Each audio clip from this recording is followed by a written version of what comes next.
Hey, everyone. Welcome back to English in Fluency. I am Alex, and before we get into anything else, I just want to say I am really genuinely glad you are here right now. Not in a scripted, robotic kind of way. I mean it. Because if you are listening to this, it means you are someone who actually cares about getting better. Someone who is not just hoping their English improves by accident. You are doing the work, and that matters. Today, we are going to talk about something that I honestly believe is one of the most underrated skills in language learning. Something that most courses and textbooks just do not teach you. And once you understand it, once it clicks, the way you listen to English is going to change forever. Not gradually, immediately. Like flipping a switch. You are going to start hearing things you never noticed before and understanding conversations that used to feel impossible. The skill we are talking about is this: understanding how speakers signal importance. Learning to recognize when a speaker is telling you, hey, this part right here, this is the thing you really need to hear. This is the part that matters. This is what I want you to walk away with. Every speaker does this. Every single one. All the time. Whether they are teaching, chatting, presenting, storytelling, arguing, explaining, or just talking to a friend over coffee. They are constantly, naturally, automatically sending signals that say, some ideas are central and others are just background. And once you can read those signals, listening in English stops feeling like trying to catch rain with your bare hands and starts feeling like actually understanding a real person who is trying to communicate with you. So stay with me. We are going to go deep today. We are going to explore all the different ways speakers signal what matters. We are going to practice with real examples, real conversations, real stories. We are going to build that skill together, step by step. And by the end of this episode, you are going to have something genuinely useful. Something you can use immediately. My name is Alex, and this is English in Fluency, the channel for B1 and above learners who are done settling for halfway understanding and ready to really get there. If you have not already subscribed, please do that right now. Hit that button. Because we put out new content every single week, all of it built specifically for learners at your level. And you do not want to miss any of it. If you are a returning listener, then thank you from the bottom of my heart. You keep coming back, and that means everything. All right, let us dive in. I want to start by asking you something that might feel a little uncomfortable, and I want you to think about it honestly. When you listen to English, what are you actually trying to do? Most learners would say, I am trying to understand every word. I am trying to catch everything the speaker says. I am trying to follow every single sentence perfectly. And here is the problem with that. That approach is exhausting. It is unsustainable. And it is actually not what good listeners do, even in their native language. Nobody, not even native English speakers, understands 100% of everything they hear in every conversation. People zone out. People miss words. People misinterpret sentences. What makes a good listener is not perfect word-by-word comprehension. What makes a good listener is the ability to identify and hold on to the right things, to know what is essential and what is not, to let the non-essential parts flow by without panic, and lock in the parts that actually matter. And how do you know which parts matter? You learn to read the signals. Think about it this way. Imagine you are driving through a new city. There are thousands of things to look at. Buildings, signs, cars, people, trees, advertisements, traffic lights, street names. If you tried to pay equal attention to absolutely everything, you would crash within 30 seconds. So what do? You focus on what matters for driving. Traffic lights, other cars, road signs. You do not ignore everything else, but you give it much less attention. You have a hierarchy. You know what to prioritize. Listening works the same way. When someone speaks, there is a lot of information coming at you. Some of it is essential. Some of it is context. Some of it is filler, transition, or background. Your job is to have a hierarchy, to know what to focus on. And the way you know is through signals. So let us talk about those signals. We are going to go through 6 of them today, one by one, and for each one I am going to explain what it sounds like, why speakers use it, and how you as a listener can use it to your advantage. Signal number 1. Stress and vocal emphasis. This is the foundation. This is where we start. Because if you understand nothing else about how speakers signal importance, you need to understand this. The voice is a tool. It is the most powerful tool a speaker has, and they use it constantly to tell you what matters. When a speaker wants to emphasize something, they change how their voice sounds on that word or phrase. They might make it louder. They might stretch the vowel out and make it last a little longer. They might push their pitch up slightly. Or in some cases, especially when something is very serious or emotionally heavy, they might go quieter, more deliberate, more measured. In every case, the voice is doing something different from its normal pattern. And that difference is the signal. As a listener, your ears are already sensitive to this. Even when your brain is not fully processing it consciously, your auditory system is picking up on changes in volume, pitch, and duration. This is why you sometimes feel that something is important without being able to explain why. Your ears told you before your brain caught up. The goal is to make this process conscious, to hear the emphasis and immediately think, okay, that word just got stressed. That means it is important.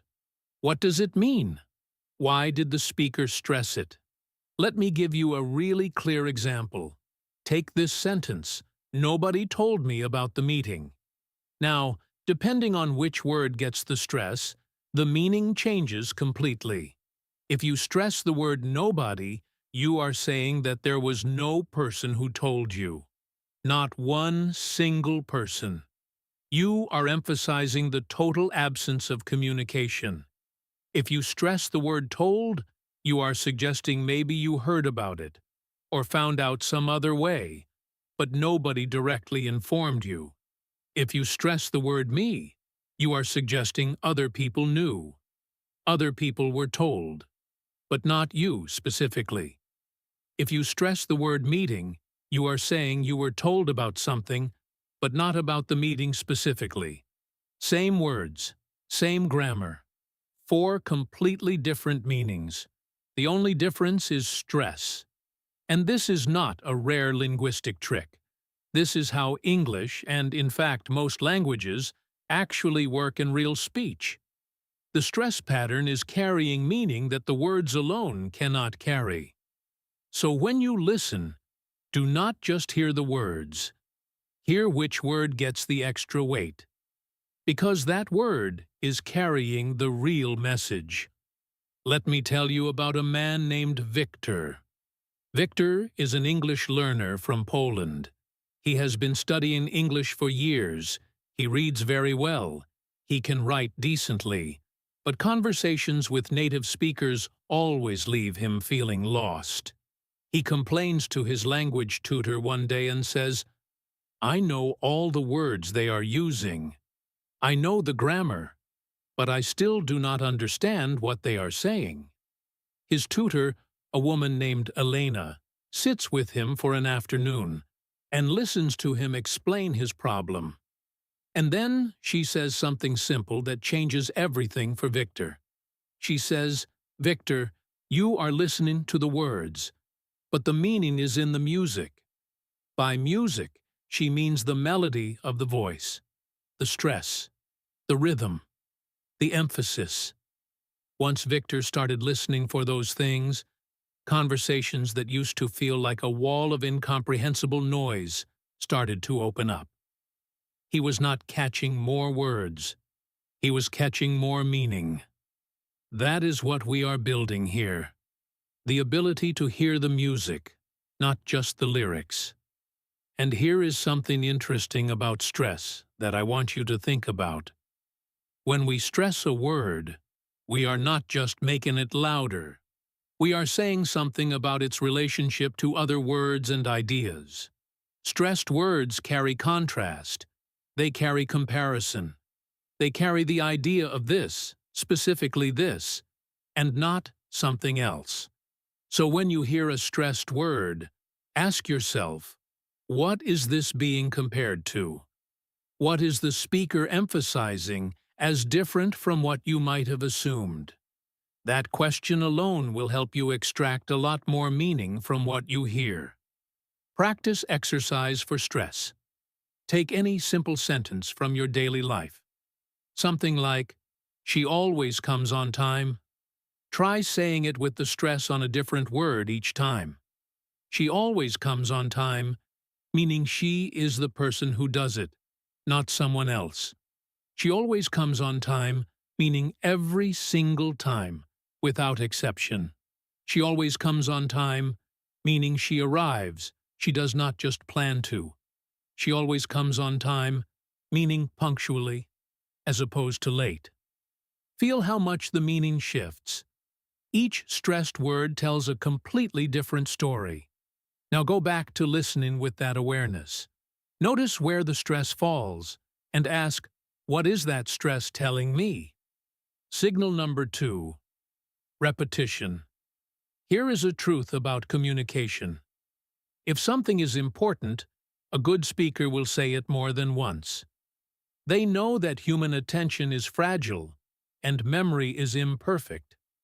They know that the first time they say something, you might not fully register it. Tucks. So they come back to it. Maybe in the exact same words, more often in different words, a slightly different framing, a new angle, but the same core idea comes back. As a listener, this is one of the most reliable signals available to you. When you hear an idea for the second or third time, your brain should go on high alert. This speaker keeps returning to this. That means it matters. That means I should hold on to it. Think about how a political speech works. A skilled politician will have one main message, one core idea they want the audience to walk away with, and they will weave it in and out of everything they say. They will introduce it, develop it, illustrate it with a story, come back to it directly, close with it.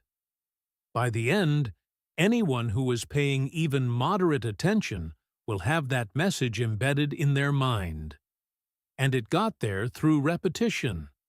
Or think about a teacher who really wants their students to understand a concept. They will explain it one way, then pause and explain it again in simpler words. Then give an example. Then come back and say, "So in other words," and give one more version of the same idea. The repetition is not because the teacher forgot they already said it. The repetition is a gift to the learner. It is saying, here it comes again, another chance to catch it, another angle to approach it from. Let me give you an extended example. There is a woman named Valentina. She is a therapist, and she is talking to a client named James, who is struggling with anxiety. James has been explaining his situation for a few minutes, And now Valentina responds, James, I hear you. And I want to reflect something back to you, because I think it is really important. What I am hearing is that you are spending an enormous amount of energy trying to control things that are outside your control. The meeting at work, what your colleagues think of you, whether the project succeeds or fails. You are carrying all of that. You are holding it all. And here is what I want you to sit with. You cannot control those things.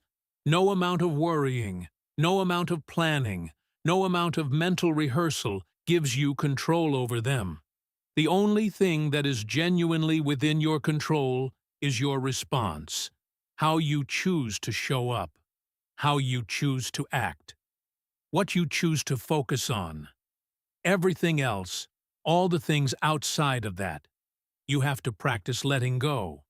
Not because they do not matter, but because holding them is hurting you and not changing anything. Does that land? What I am saying is, the energy you put into worrying about what you cannot control is energy stolen from what you actually can do something about. And shifting that, just that one thing, would change everything. Now let us look at the repetition in what Valentina said. The core idea was this: focus on what you can control, let go of what you cannot. How many times did that idea come back? First, she said it directly. You are spending an enormous amount of energy trying to control things that are outside your control. Then she said it again from a different angle. You cannot control those things. No amount of worrying gives you control over them. Then she offered the alternative. The only thing that is genuinely within your control is your response. And then she came back to the core message at the end. The energy you put into worrying about what you cannot control is energy stolen from what you actually can do something about. 4 times. The same idea, in different words, from different angles. If James, or if you, missed the idea the first time, by the 4th time, it has been planted. That is what repetition does for a listener. It gives you multiple chances to catch the most important thing. There is something else I want to add about repetition. Sometimes the repetition is not even of a full idea. Sometimes it is a single word that keeps coming back. And when a particular word keeps showing up in a piece of speech, that word is almost always connected to the heart of the message. If you are listening to someone talk, and you notice the same word appearing again and again, even if you did not fully catch the context around it, that word is a clue. It is the speaker's vocabulary for the central idea. For example, if someone keeps saying the word boundaries in a conversation, boundaries is probably the concept they are trying to develop. If they keep saying the word trust, trust is what the conversation is really about. The recurring word is like a thread you can follow through the speech to find the meaning. So as you listen, notice recurring words. Notice ideas that keep coming back in different forms. And treat those as flags. Important terrain ahead. Signal number 3. Contrast. Contrast is one of the most elegant tools in spoken language. When a speaker contrasts 2 ideas, they are usually doing something very specific. They are setting up a wrong way and a right way, a common assumption and a reality, an expected thing and the actual thing. And the second part of the contrast, the payoff, is almost always the important one. This is why, as a listener, you should get very alert whenever you hear contrast coming. Because it is a setup. The speaker is building toward something. They are saying, let me show you what this is not, so that when I tell you what it is, you will understand it more clearly. The language of contrast has some recognizable patterns. Listen for phrases like, but actually, however, on the other hand, not X but Y. The difference between X and Y is, instead of, rather than, unlike, compared to, what people think is, and what is actually true is. All of these are invitations to pay attention to what comes next. Let me give you a rich example. There is a young chef named Ravi. He has just gotten his first kitchen job at a proper restaurant, and his head chef, a woman named Ingrid, is giving him his first serious lesson. Not about cooking techniques, but about the kitchen itself. Ingrid says, "Ravi, you come from culinary school, yes? And I am sure school was excellent. I am sure you learned to cook beautifully. But I want to talk to you about something that school probably did not teach you. Because there is a big difference, a very big difference, between cooking in a school kitchen and cooking in a real working kitchen. In school, you had time, you had quiet, you had room to think and adjust and do things again if they were not right. That is not this. In this kitchen, you do not get second chances. The ticket comes in, the clock starts, and you cook. Not when you are ready. Not when conditions are perfect. Right now. Every time. And the other thing school does not teach you is that cooking is not the job. Not really. The job is being reliable, being consistent, being someone your team can count on. A chef who cooks brilliantly twice a week is useless to me. A chef who cooks solidly every single service, that is the chef I need. There are multiple contrasts in that speech. School versus real kitchen. Time and quiet versus urgency. Second chances versus no second chances. Cooking brilliantly twice versus cooking solidly every time. Each contrast is Ingrid sharpening a point, making something clear through the opposition. And each time, what comes after the contrast is the important part, not second chances. Being reliable. Cooking solidly every service. Those are the key messages. As a listener, when you hear that kind of contrast building, you should feel your attention focusing. The speaker is about to land somewhere. Pay attention to where they land. I want to give you another example of contrast, this time in a more everyday situation. Two colleagues, Hannah and Paul, are discussing how to deal with a difficult client. Hannah has been trying one approach, and Paul suggests something different. Hannah says, "I have been trying to manage this client by giving them constant updates. Every small step, every tiny development, I send them an email. I thought transparency would make them feel more comfortable." Paul responds, "I get that. And transparency is not wrong. But I think there might be a difference between what you are doing and what they actually need. What you are doing is sharing information. What they need is reassurance. And those two things might look the same from the outside, but they feel very different on the receiving end. Information says, here is what is happening. Reassurance says, you do not need to worry. I have got this. The emails are giving them data. What they want is confidence. So maybe the question is not how often to update them, but how to make each communication feel less like a report and more like a hand on the shoulder. Did you feel the contrast in Paul's response? Information versus reassurance. Sharing data versus offering confidence. Report versus hand on the shoulder. Each contrast made the important idea, which was reassurance, not information, become clearer and more tangible. And by the end, you knew exactly what Paul was saying, even if you had never thought about the difference before. That is the power of contrast as a signal. It creates clarity through opposition. And when you hear it coming, you know the important idea is just on the other side of it. Signal number 4, explicit markers. This is the most direct signal of all. Sometimes speakers do not make you work at all. They tell you outright, in plain language, that something important is coming. They use specific phrases that function like road signs. You do not need to interpret a road sign.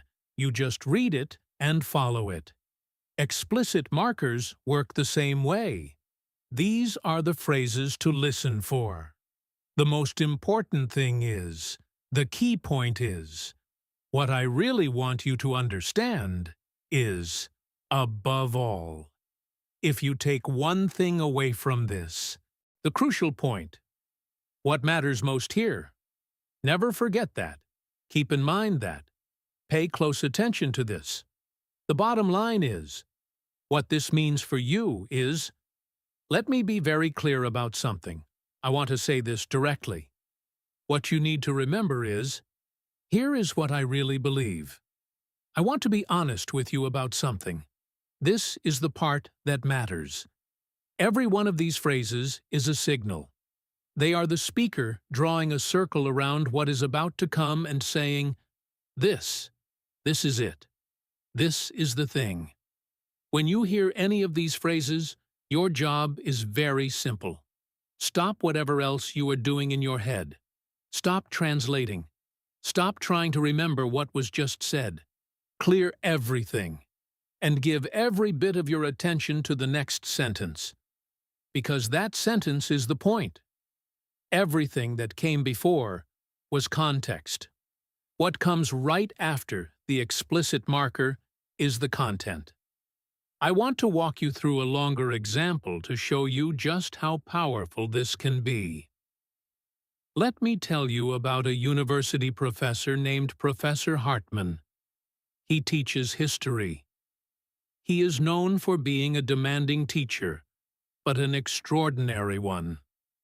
Students say his lectures are the kind you remember for the rest of your life, and one of the reasons is that he uses explicit markers constantly and deliberately. This is from one of his lectures. He is talking about the causes of the First World War. Now, there are many textbooks that will give you a list of causes for the First World War. And those lists are not wrong, exactly. But I want to do something different today. I want to change the way you think about cause and effect in history. Because I think there is a fundamental misunderstanding that many students carry. And I have been teaching long enough to know that if I do not address it directly, many of you will leave this course still carrying it. Here is what many people believe. They believe that historical events have clear causes, that if we just identify the right factors, we can explain why things happened the way they did. And that is a seductive idea. It is clean, it is satisfying, but it is not quite right. So here is what I want you to hold on to. This is the core idea. This is what I want you to write down right now and put it somewhere you will see it again. History is not a chain of causes and effects. It is a convergence of conditions and choices. Conditions that made certain things possible. Choices made by specific people at specific moments. And the relationship between conditions and choices is never fully predictable. This is what makes history endlessly fascinating and endlessly humbling. You cannot fully explain why things happened. You can only understand them more deeply. Did you catch the explicit markers? He used several. I want to change the way you think. That is a marker. Get ready. Here is what I want you to hold on to. This is the core idea. This is what I want you to write down right now. Those 3 consecutive markers in a row were a very powerful signal. Everything after them was the most important idea in the entire lecture. History is not a chain of causes and effects. It is a convergence of conditions and choices. That sentence, that is the point of the whole thing. Everything else was set up. Explicit markers are your best friend as an English listener. Once you can recognize them, your comprehension rate for the most important content will jump significantly, because you will know exactly when to tune in completely. Let me give you one more example of explicit markers, this time in a casual, everyday conversation. Two friends, Lily and Omar, are talking over lunch. Lily has been telling Omar about a difficult decision she is trying to make, whether to leave her current job for a new opportunity. She has been going back and forth for a while. And then Omar says something. "Look, I have been listening to you think out loud about this for the last 20 minutes, and I want to say something. You can tell me to mind my own business if you want, but I think you already know what you want to do. I think the reason you keep going back and forth is not because you are genuinely undecided. It is because the decision you know you want to make is a little scary, and you are hoping that if you think about it long enough, it will feel less scary. But here is the thing, and this is what I really want to say to you. The fear does not go away before you make the decision. It goes away after. When you are in the middle of something and it is real and you are dealing with it, the fear becomes much smaller than the version of it you were carrying around in your head.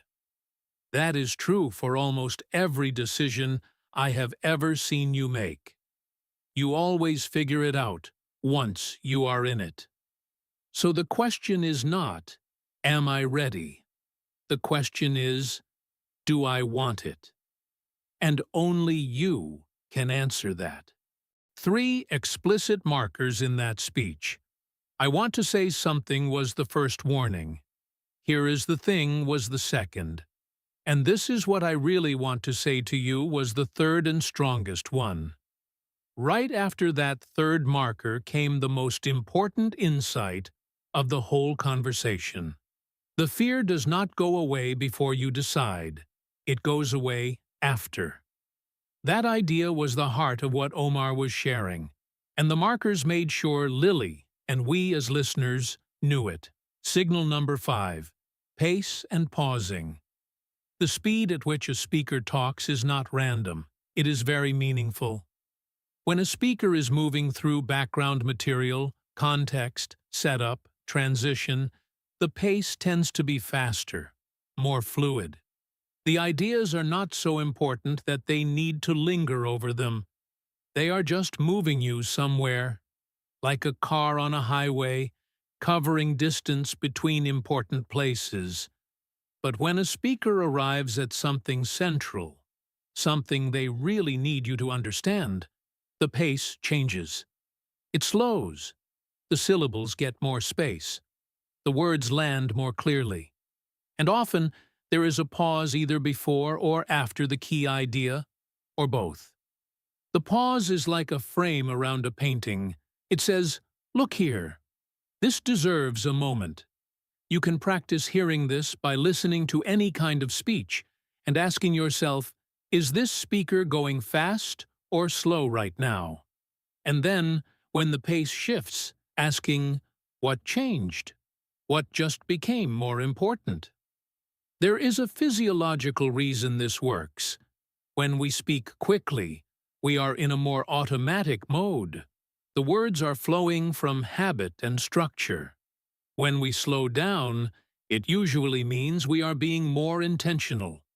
We are crafting something. We are thinking carefully about each word. And that intentionality is a signal to the listener. Pay attention. This is being carefully delivered.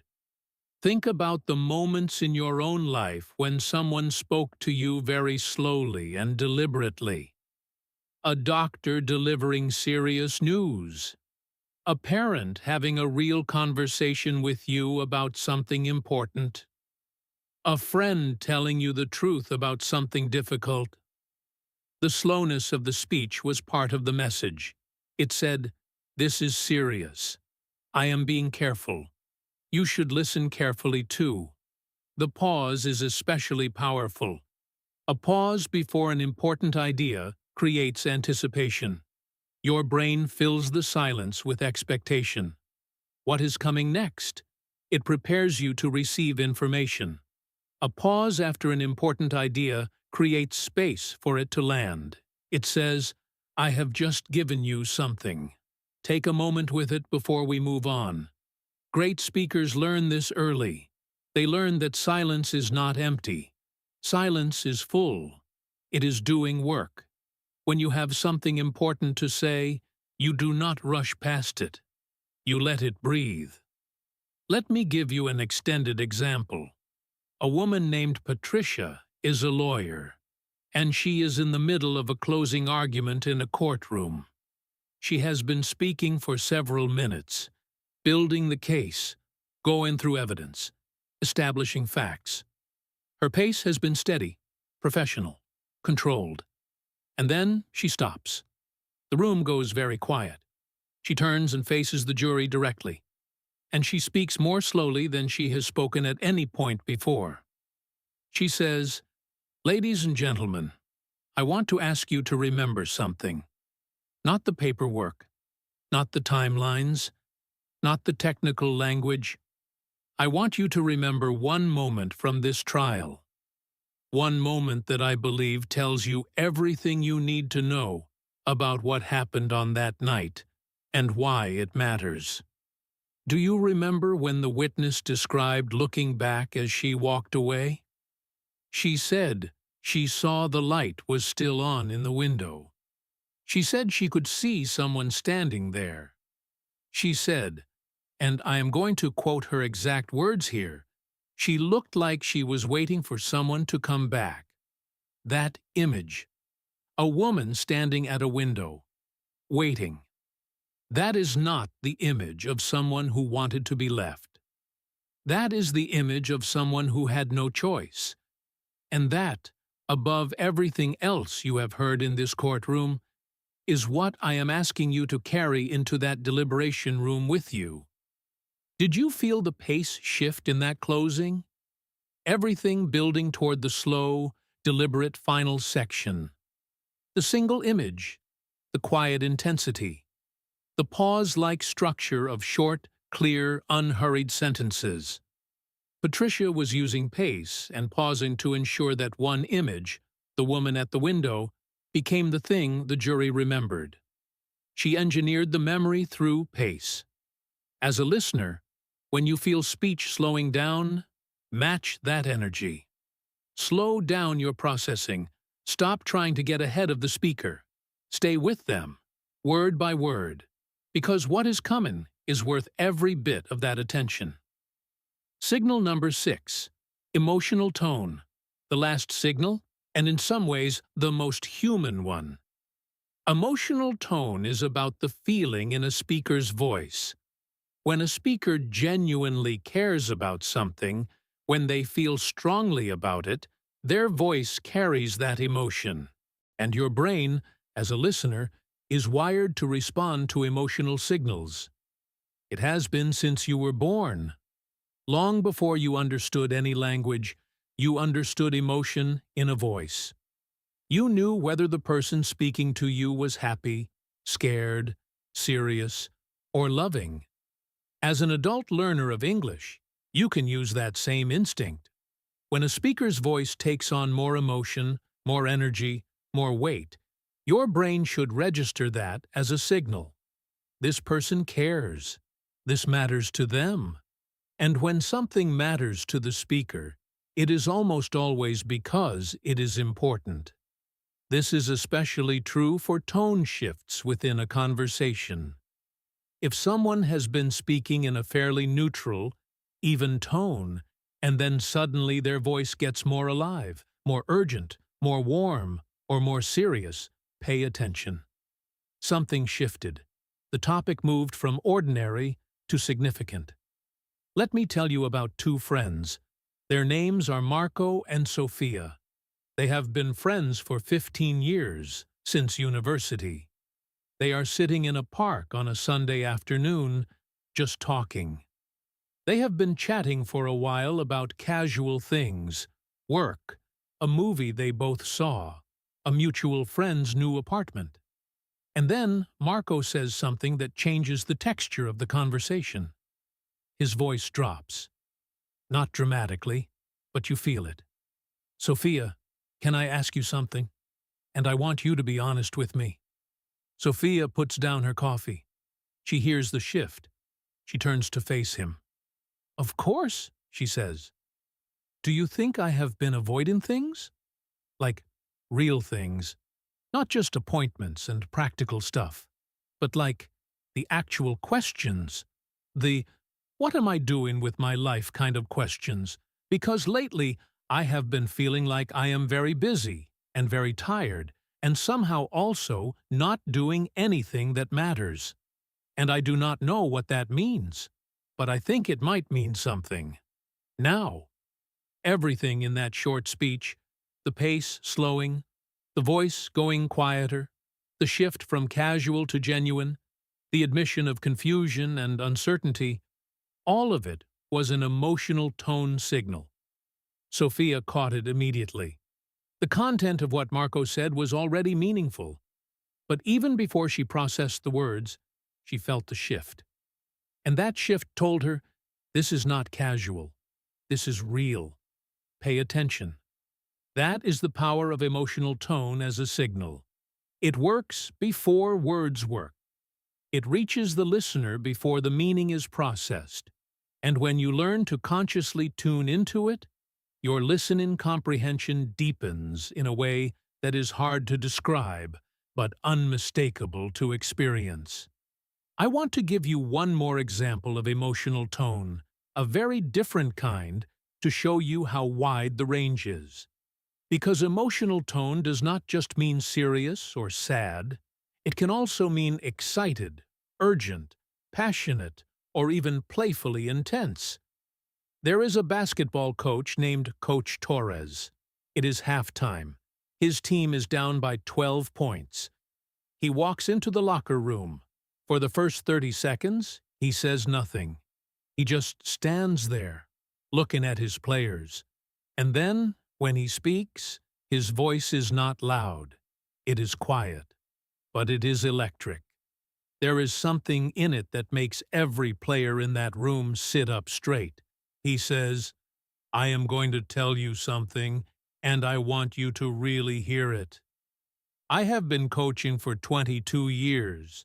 I have seen 1,000 half-times, and the teams that come back, the ones that find something in the second half that they did not have in the first, do you know what makes the difference? It is not talent. It is not strategy. It is a decision. A single decision made by every person in this room, individually, right now. The decision to stop thinking about how it feels and start thinking about what needs to happen. The team that wins the second half is the team that decides, in this room, in the next 5 minutes, to go back out there and be exactly who they know they can be. So, what is it going to be? That speech is full of emotional tone as a signal. The quiet beginning, which is more intense than shouting ever could be. The weight in his voice as he built toward the core message. The electricity in the delivery.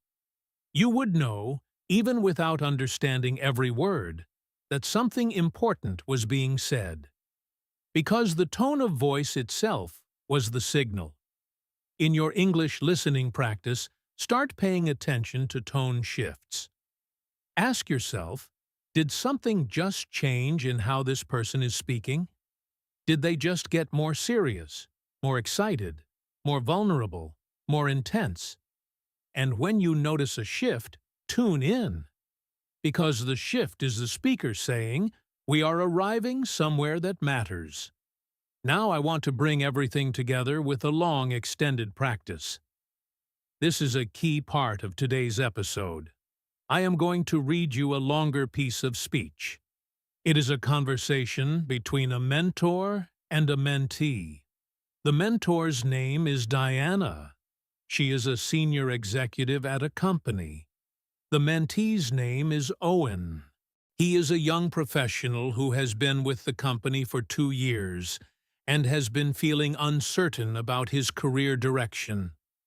They meet monthly for coffee, and today something important comes up. Owen has been explaining that he feels stuck. He feels like he is doing good work but not growing. He feels like he is waiting for something to change, but does not know what.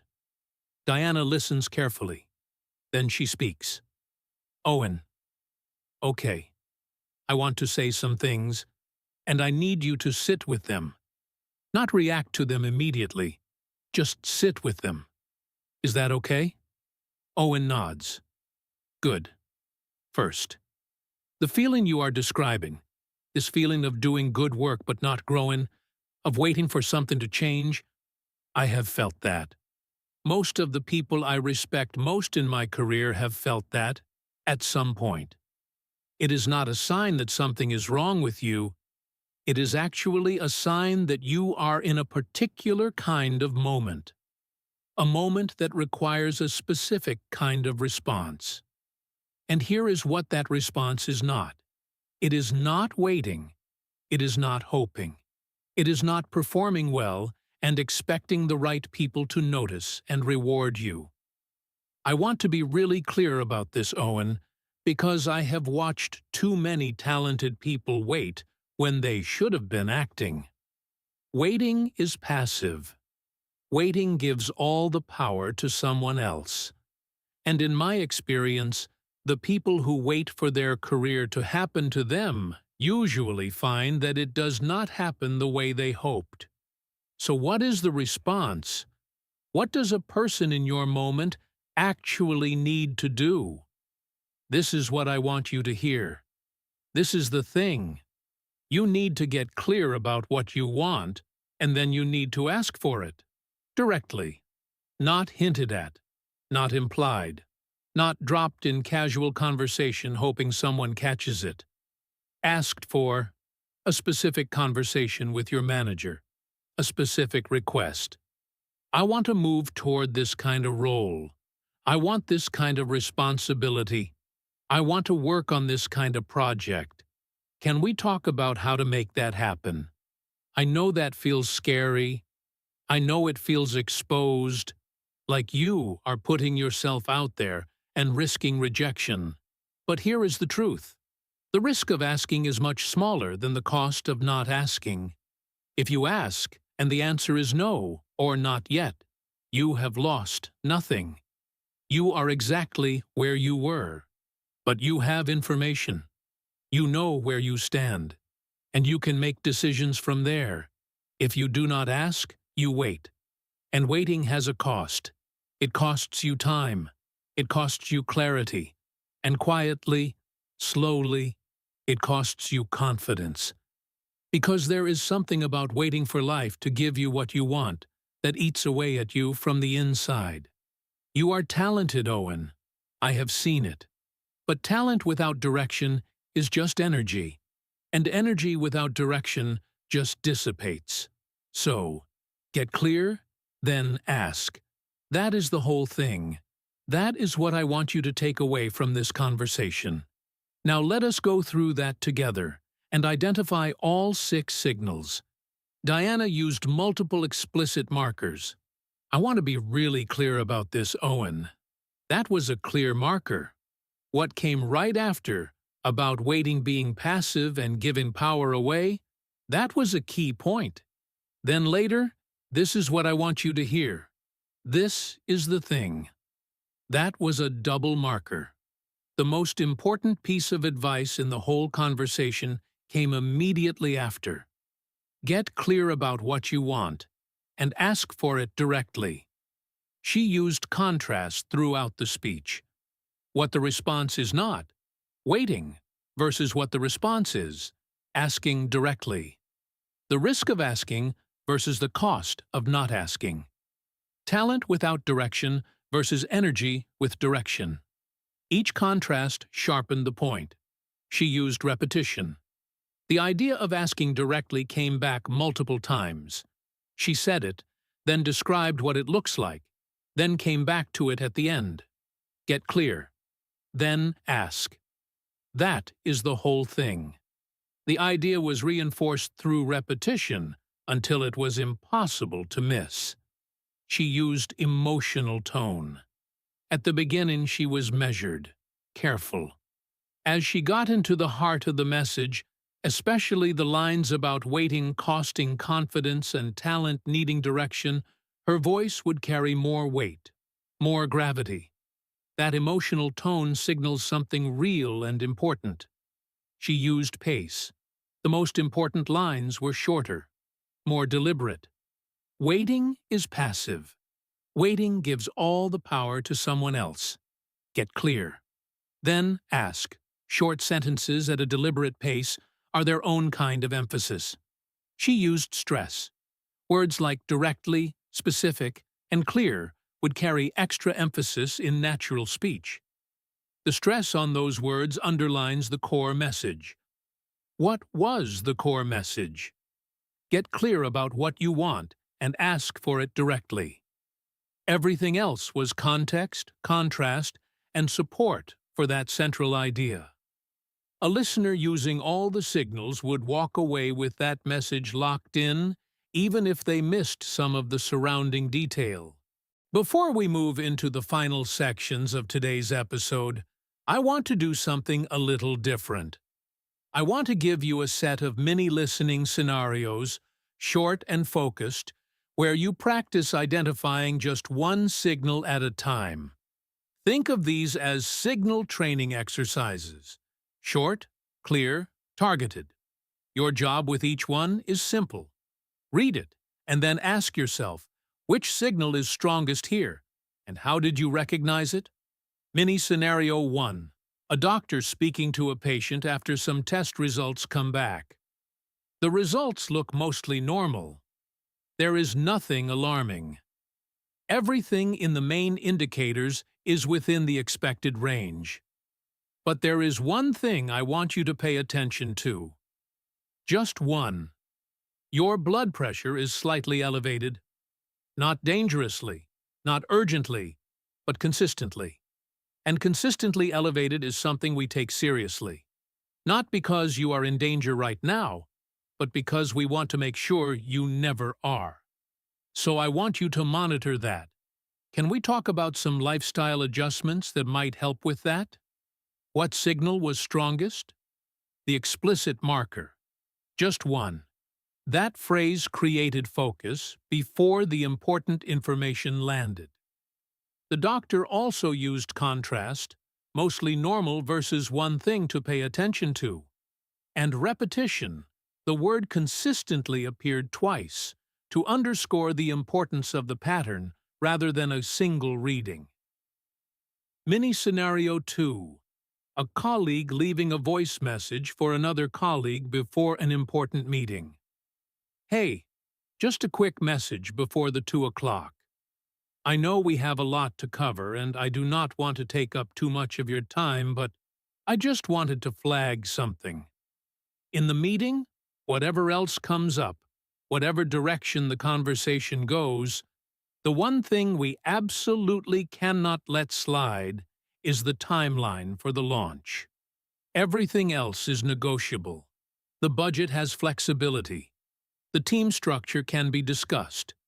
But the date, that is not negotiable.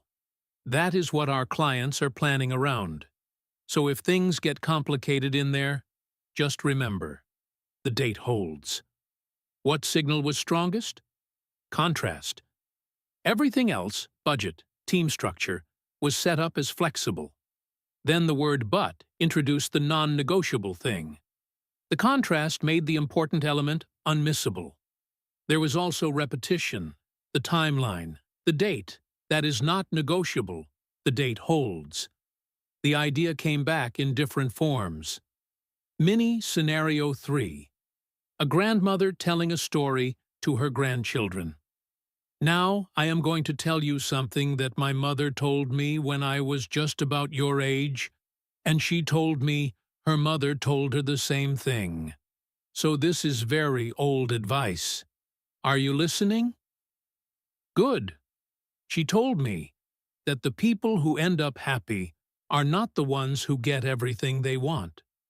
They are the ones who learn to want what they have. It sounds simple. It is simple. But most people spend their whole lives not quite managing it. Your grandmother included, if I am honest. But I think about it every day. Want what you have. That is the whole secret. What signal was strongest? Repetition and emotional tone working together. The phrase, want what you have, came 3 times. And the emotional tone, the grandmother's honesty about struggling with it herself, the warmth and directness, signaled that this was real and meant. The explicit marker, are you listening, was a classic signal before the core message. Mini Scenario 4. A coach addressing a team before a championship game. I have prepared every game plan I know how to prepare. We have watched the film. We know their tendencies. We have practiced the sets. All of that is done. And none of it is what I want to talk about right now. Right now, I want to talk about something that no game plan covers. It is the decision you make in the 4th quarter, when you are tired, when everything hurts, when the other team makes a run, and the crowd gets loud, and it would be very easy to let the game slip away from you. That moment, what you do in that moment, is what defines everything. Not just this game. You. I have seen this team train. I know what you are capable of. And I am going to need you to remember that tonight when it gets hard. Because it will get hard. And that is when it matters most. What signal was strongest? Contrast. Everything before, the game plan, the film, the preparation, was set up as complete and set aside. Then, the pivot. None of it is what I want to talk about. What came after that contrast was the real message. Combined with emotional tone, the build in the coach's voice as he got to the 4th quarter. The tiredness, the defining moment. Did you catch all 4? Good. The more you practice noticing individual signals, the more naturally you will begin to hear them in combination in real speech. Now, I want to talk about something that connects all 6 signals together. And that is the idea of letting go. Because here is the thing. You cannot hold on to everything. And trying to hold on to everything is exactly what makes listening in a second language so exhausting. You are burning so much mental energy trying to store every single word that you do not have any energy left to actually understand. So what do? You let the non-essential parts go, consciously, on purpose. When you hear that someone is in a transitional phase, giving background information, setting up context, not yet at the main point, you allow yourself to listen more loosely. You are taking it in, but not gripping it tightly.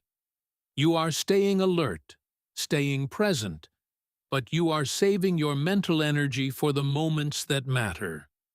This is an advanced skill, but you can start practicing it right now.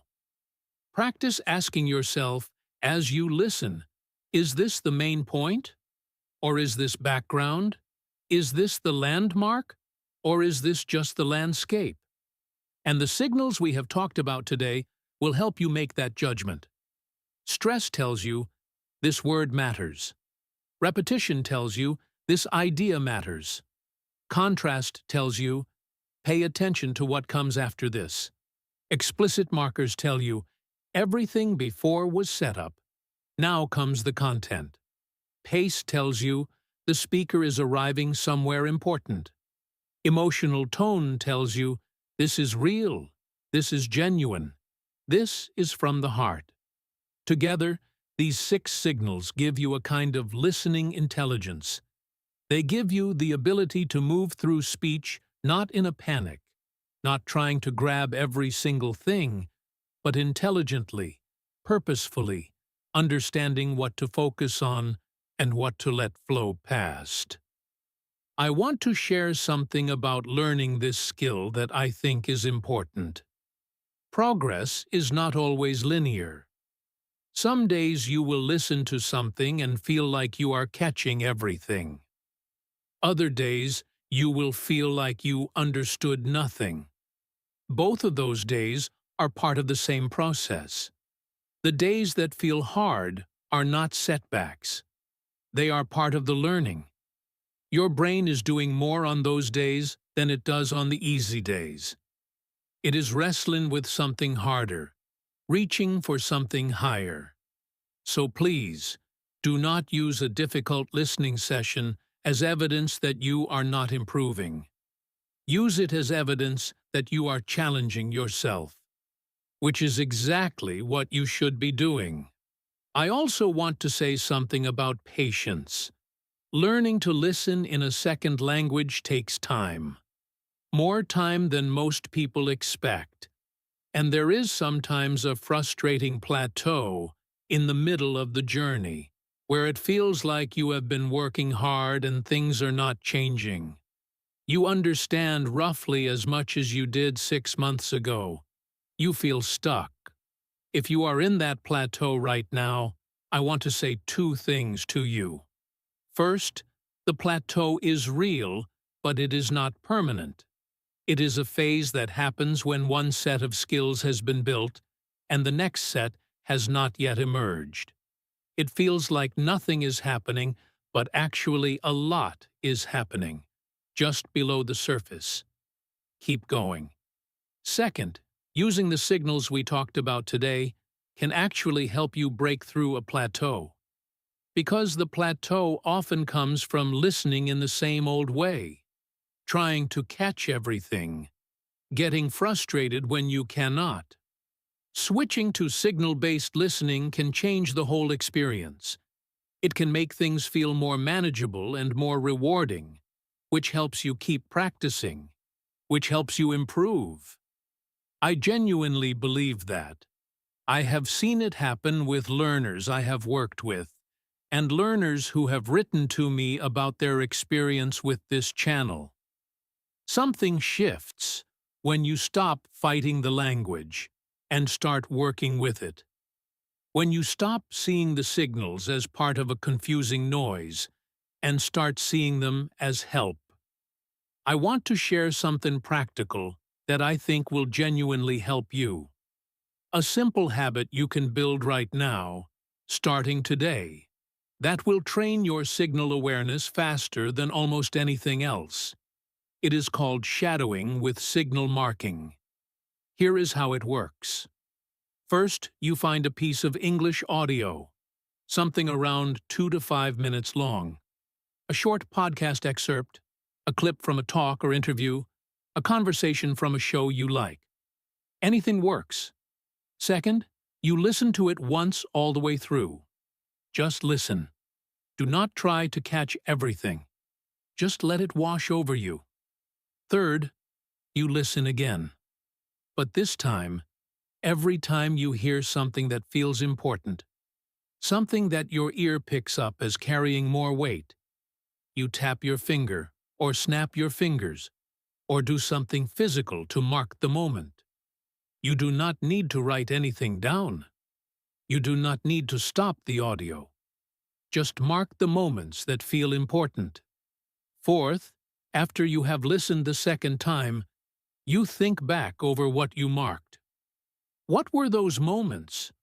What was being said? And now, can you identify which signal was being used? Was it a stressed word? A repeated idea? A contrast? An explicit marker? A pace change? A tone shift?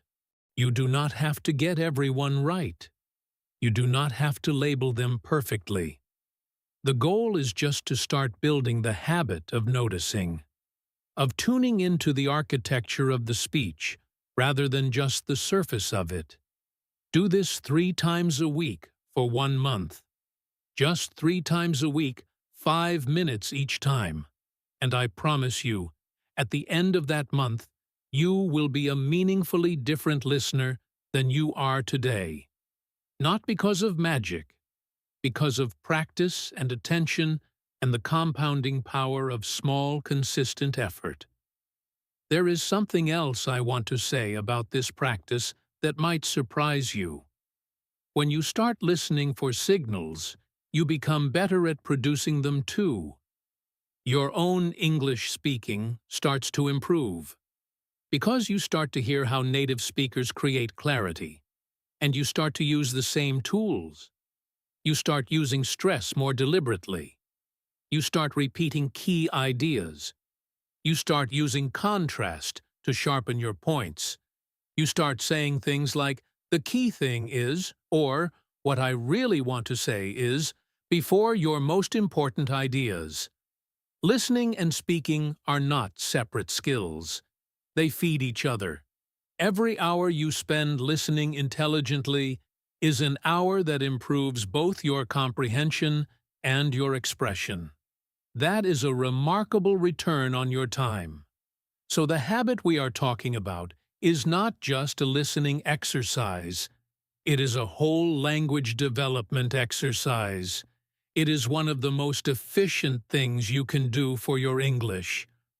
I also want to take a moment to acknowledge something that does not get talked about enough in language learning.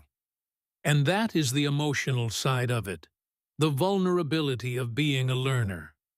When you are trying to understand a conversation in a second language and you feel lost, that feeling is not just intellectual frustration. It is also personal. It touches something deeper. It can feel like you are not smart enough, not capable enough, not enough. And that feeling is one of the main reasons people give up on language learning before they get where they want to go. I want to say very directly that that feeling is not accurate. Struggling to understand fast-spoken English does not mean you lack intelligence or capability. It means you are doing something genuinely hard, something that takes time and exposure and practice and the right strategies, all of which you are building. And the skills in today's episode, the signal-based listening, are partly a practical toolkit and partly a way to shift your relationship with the challenge itself. When you know what to listen for, when you have a strategy, when you feel like you have tools, the overwhelm becomes smaller. Because you are not just floating in a sea of incomprehensible sound. You are looking for specific things. You have a map. And even if the map is not complete yet, having a map changes everything. So be patient with yourself. Be kind with yourself. And trust that the work you are doing right now, listening to this episode, thinking about these ideas, preparing to practice them, all of that is moving you forward, even when it does not feel like it, especially when it does not feel like it. Let me give you one final full scenario, and this one is quiet and personal. Because not all important listening happens in classrooms or presentations. Some of the most important listening of our lives happens in small, private, ordinary moments. There is a family sitting around a table. A grandfather named George, his daughter named Lena, her husband Nathan, and their teenage daughter, Sasha. They have been eating and chatting, talking about school and work and everyday things. And then, without any big announcement, George puts down his fork and looks at Sasha. He says, "Sasha, can I tell you something?" His voice is quiet now, slower than it was a moment ago. Something in it makes everyone at the table go still. Sasha looks up. "Sure, Grandpa. I have been watching you grow up," he says, and I want you to know something. I know things are hard sometimes. School, friends, figuring out who you are. I know it can feel like a lot. But the thing I want you to understand, the only thing that matters to me right now, is this. You are enough. Exactly as you are. Right now. Today. You do not have to become anything different to be loved. You are enough. There is silence. Now. Even without any formal linguistic analysis, you felt that, right? You knew that was the important part. How? Because of every signal working together at once. His pace slowed completely. His tone became quiet and deeply emotional. He used an explicit marker. The thing I want you to understand, the only thing that matters to me right now, is this. He used repetition. You are enough came twice. And there was a pause, a real one. After the words, that is language at its most powerful. And those are the signals that made it land. All right, let us take stock of everything we have covered today. Speakers signal importance in 6 main ways.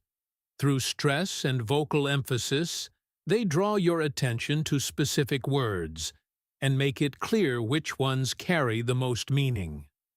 Through repetition, they return to important ideas multiple times, giving you more than one chance to catch them and lock them in. Through contrast, they set up the wrong or assumed thing in order to highlight what is actually true or important.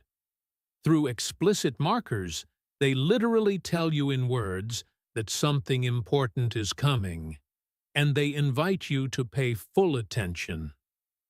Through pace and pausing, they slow down and create space around the ideas that deserve the most weight. And through emotional tone, they let the feeling in their voice tell you what they genuinely care about and what you should care about too. These 6 signals work together. In real speech, you will often hear several of them at once, layered over each other.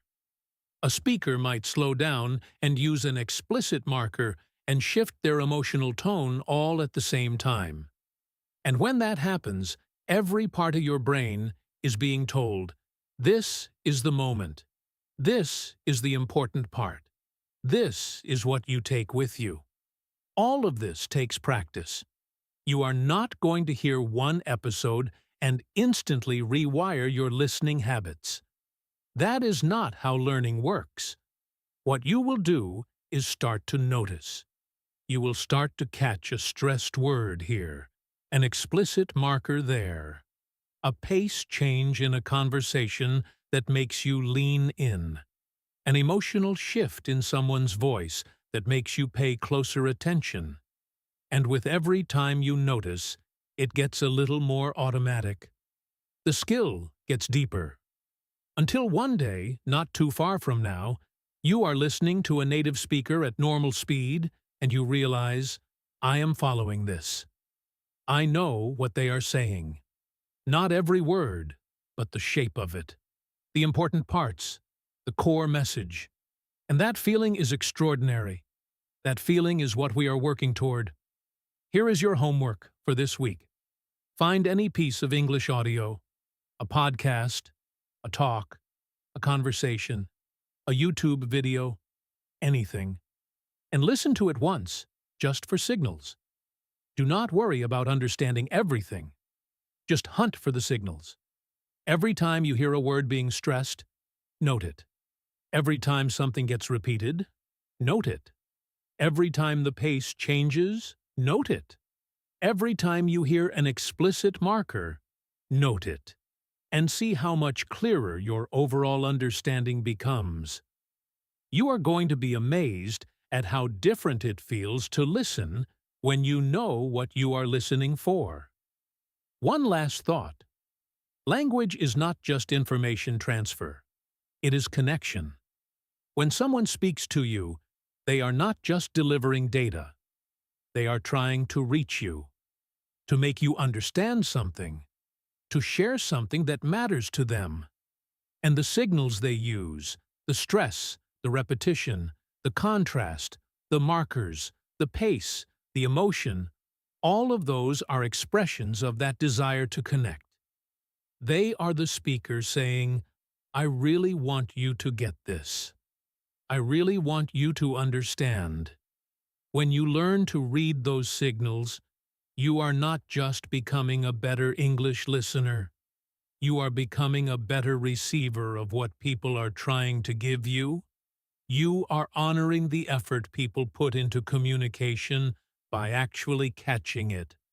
And that is a genuinely beautiful thing. Thank you so much for being here with me today on English in Fluency. I am Alex, and I will tell you honestly, episodes like this one, where we get to go really deep into something that actually matters, are my favorite ones to make. I hope it was useful. I hope something shifted for you today.